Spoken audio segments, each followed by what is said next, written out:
Halo ladies and gentlemen, selamat datang di Wall Story. Terima kasih buat kalian yang sudah mengklik video ini dan enjoy the story. Dan ya, nggak usah berlete-lete lagi, langsung aja kita lanjutkan alur cerita Aceng episode 70. Let's go.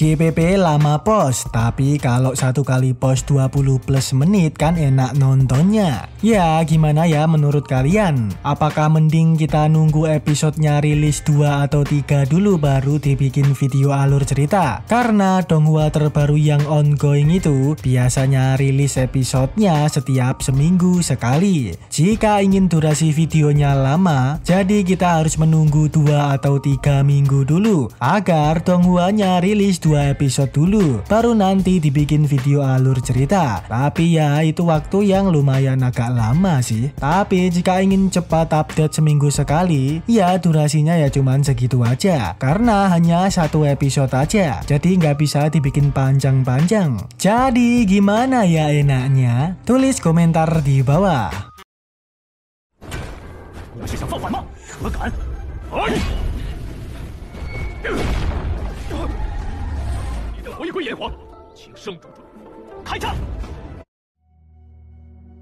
Wah, nggak kerasa ya Aceng udah episode 70. Berarti udah lama banget ya kita bahas Aceng ini. Oke, lanjut dari episode kemarin yang dimana grupnya Pak Zhongmu, yaitu penguasa suci Xuan Huang, tiba di perbatasan Tianhuang untuk menyerbu grupnya Pak Zhongkui dan Mas Zhongli. Awalnya Mas Zhongli dan Pak Zhongkui masih bersandiwara di hadapan Pak Zhongmu, hingga di saat Pak Zhongmu meluncurkan serangan goib, Mas Zhongli dan Pak Zhongkui langsung bekerja sama, berbalik melakukan serangan kepada Pak Zhongmu. Begitu juga dengan para prajurit tawurannya, gotong royong untuk ngeponteng-ponteng pasukan Xuan Huang. Hal ini membuat Pak Zhongmu kadapat. Ternyata Tianhuang dan Dihuang sudah bersekongkol, memiliki rencana untuk menjebaknya. Dengan begini, Pak Zhongmu langsung menegaskan untuk mundur dulu. Situasi yang terjadi sekarang di luar prediksi BMKG. Akan tetapi sayang sekali, ternyata Mbak Sue dan kawan-kawan langsung mengaktifkan formasi penghalang goib, mengepung grupnya Pak Zhongmu, serta meluncurkan serangan-serangan goib untuk mendelosorkan mereka semua. Sudah pasti hal ini membuat Pak Zhongmu dan kawan-kawan terbanggongkan. Situasi mereka menjadi kurang diuntungkan.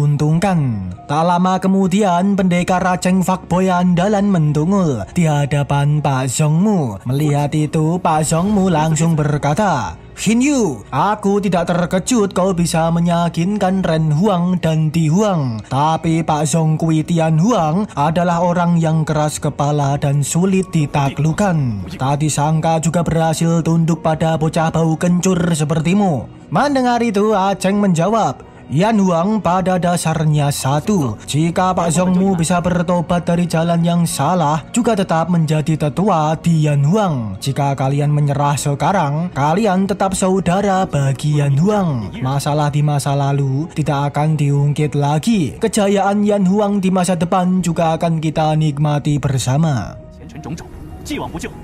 Mendengar ocehan Aceng membuat beberapa murid Xuan Huang dilema. Sebenarnya siapa yang harus mereka dengarkan? Mengikuti Pak Zhongmu atau kembali dengan Yan Huang? Aceng pun juga menegaskan lagi atas nama penguasa suci Yan Huang ke-99.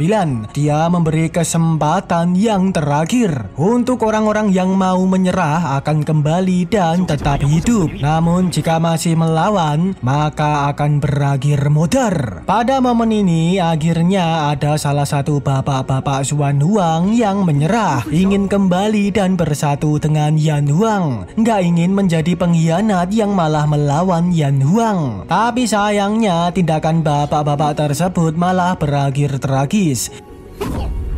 Pak Zhongmu dengan teganya malah membunuh bapak-bapak tersebut. Seraya berkata, siapa yang berani menyerah dan mengacaukan hati pasukan, maka begitulah akibatnya. Muter. Dan ya, kelakuan Pak Zhongmu ini sudah keterlaluan. Seketika membuat Pak Zhongkui beraing maung, langsung meluncur serta mengatakan bahwa Zhongmu ini telah bersekongkol dengan musuh dan mencelakai saudara seperguruan. Hari ini Pak Zhongkui akan keponteng-ponteng pengkhianat untuk guru dan Yan Huang. Alhasil Pak Zhongkui dan Pak Zhongmu terlibat senggel adu mekanik di TKP. Begitu juga dengan lainnya, para ster-sternya Xuan Huang juga saling ponteng-pontengan. Di situ akhirnya terkuak tersangka yang menyebabkan Mas Zhongli mendapat luka dulu. Tersangkanya adalah Jizong. Dengan begini, mereka akhirnya juga saling ponteng-pontengan. Lalu sementara untuk beberapa grup Xuan Huang lainnya, ada yang berupaya untuk menjebol formasi penghalang goib. Namun beruntungnya Mbahku tidak tinggal diam, dengan cepat menghentikan kelakuan orang-orang Xuan Huang. Walaupun tampang Mbahku kayak gelandangan gini, tapi dia orang yang lumayan sakti. Dengan mudahnya dia menghindari semua serangan lawan dengan jurus yang membanggakan, yaitu jurus mabuk. Mbah-mbah pemabuk andalan memiliki julukan Dewa Arak yang memilih hidup bebas di dunia ini. Ditambah lagi punya senjata anti mainstream, yaitu pentungan kayu, ngebiandring lawannya. Sedangkan di sisi lain, kawannya Pak Zhongmu, yaitu Pak Suwetu, ketua istana Bloodthirsty, terlihat dia juga berupaya untuk kabur, menjebol formasi penghalang goib. Namun bagusnya Aceng langsung mentungul menghadang Pak Suwetu. Di sini belum dijelaskan secara detail siapa Pak Suwetu tersebut dan apakah benar dia adalah ketua Bloodthirsty. Jika demikian, apakah ada hubungannya dengan ketua topeng Aula Blatirs di Chu Selatan? Belum ada informasi yang jelas. Oke, lanjut. Dengan mentungulnya Aceng, Pak Suwetu akhirnya nggak jadi kabur. Formasi penghalang yang ia jebol juga kembali menutup. Alhasil dia terpaksa meladeni Aceng. Berpikir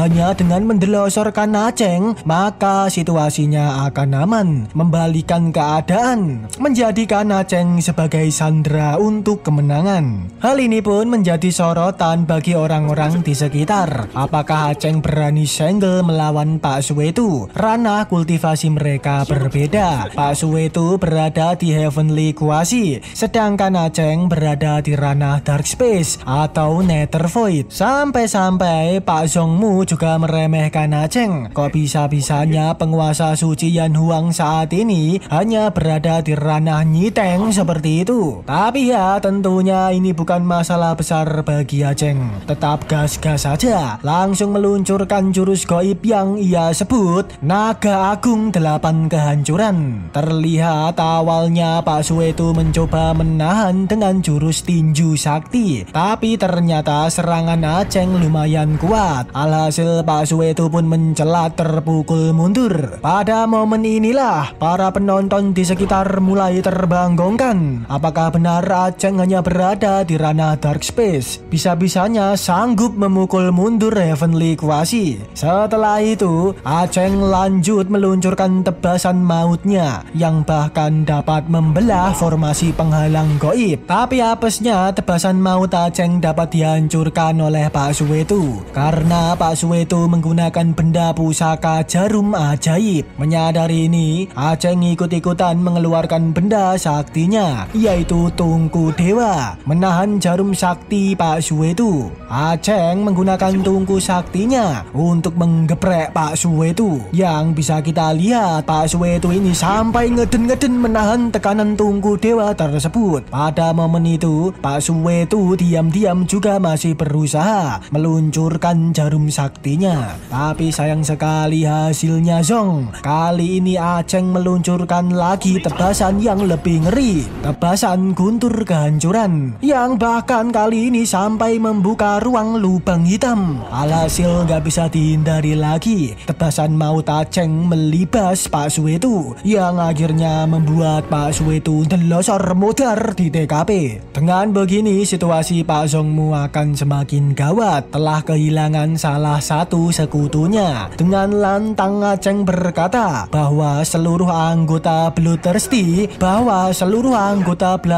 di TKP harus dibunuh tanpa ampun. Dan segeralah Mbak Sue dan kawan-kawan menjalankan aksinya, meluncurkan serangan gaib yang menargetkan semua anggota Bloodthirsty di fatality di TKP. Dan episode pun bersambung, ladies and gentlemen. Terima kasih buat kalian yang sudah menonton video ini sampai habis. Kalian benar-benar andalan. Dan oke, ladies and gentlemen, kita tutup videonya sampai di sini aja. Nantikan video terbaru dari We Are Listening. Oke, see you in the next level. Bye.